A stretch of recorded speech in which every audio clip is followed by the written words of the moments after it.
Hello, this is Marie Burns here. I am wanting to visit with you a little bit about a life skill that we get our attention called to nationally about every April. If you think back to who did you learn about money from or personal finance in your life?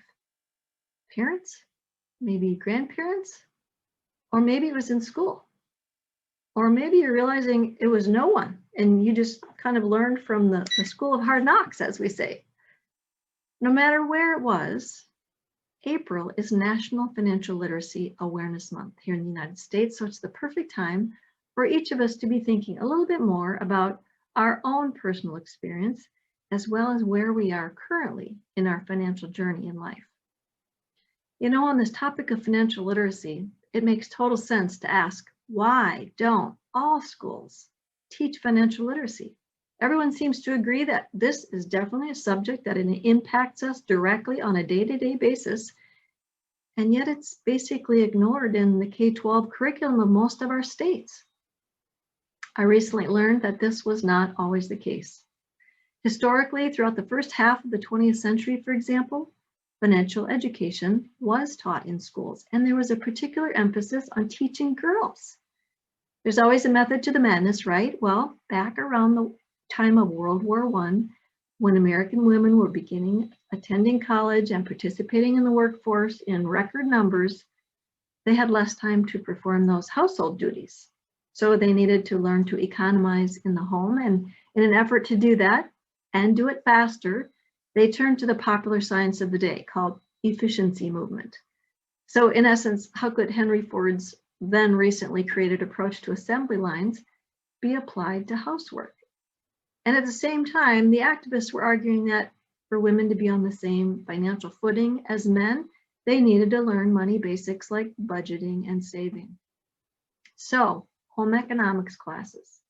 In addition to lessons on how to darn your sock and where to put the salad fork, girls were being taught basic bookkeeping, budgeting, and check writing.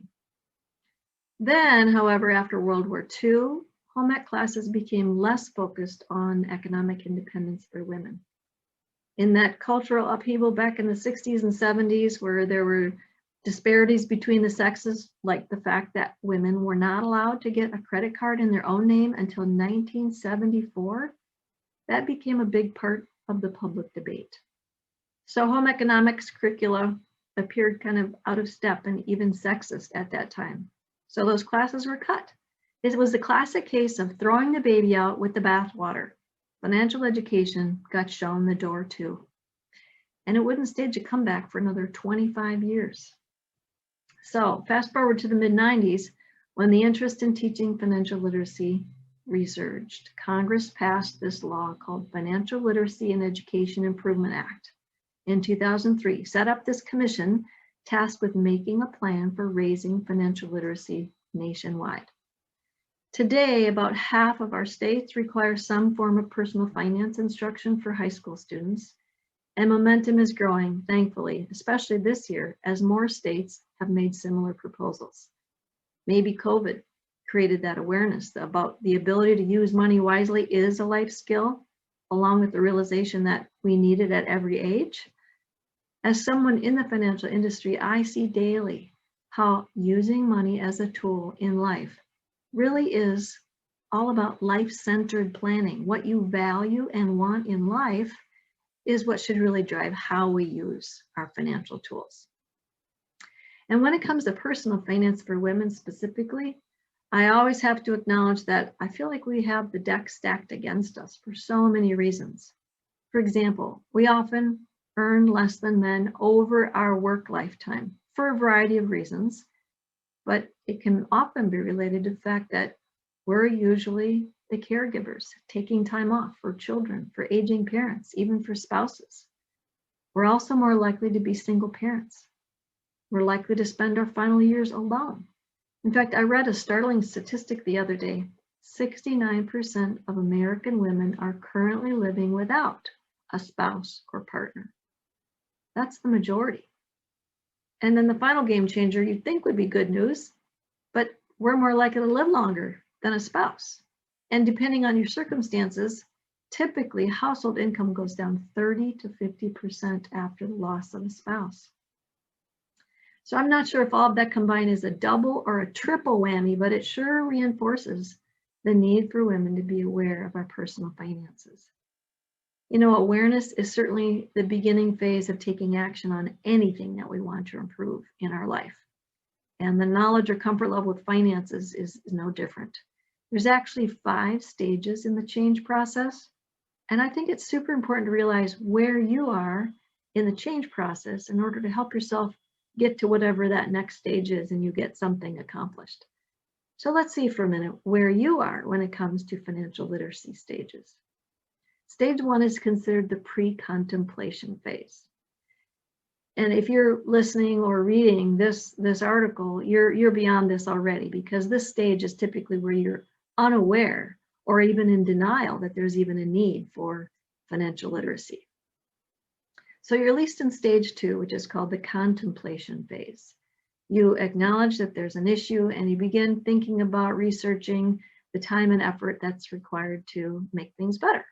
So at a minimum, you're already in the second phase, contemplation. Stage 3 is the preparation phase. Here's where you're starting to feel ready to commit to making a change, because you're open to those future benefits that you know are going to come with creating an action plan. Maybe that's you now. Next is stage 4. That's the actual taking action, the action phase. So you've identified and taken some visible actions on changes that are necessary. For example, with finances, do you have a good sense of your basic financial foundation and awareness of what's in your financial toolbox, for example? Maybe you need to take action on that. Or maybe you focused on areas of your financial life that you know specifically you need more attention. The final stage, stage 5, is the maintenance phase. So after you've made some changes, any new behaviors, whether you updated your net worth statement, reviewed your investment portfolio quarterly, tracking your expenses, and now they've kind of become a part of your everyday life and everyday habits, just maybe with differing frequencies. I hope you get to this stage eventually if you aren't already. So what stage do you find yourself in? Each of us has at least a little, or sometimes a lot, of room for improvement. So figure out where you are and ask yourself, what do I need to get to the next stage? And maybe we can help each other in getting to each of our next stages. Let's have a discussion. Maybe we share what stage we're in and ask for help on ideas how to get unstuck from there. Or maybe you have what's worked for you to improve your financial literacy that you're willing to share. And lastly, I'm curious, if you live in or have been in for a time another country, I'm wondering about financial literacy, how it's taught or prioritized in other cultures outside of the United States.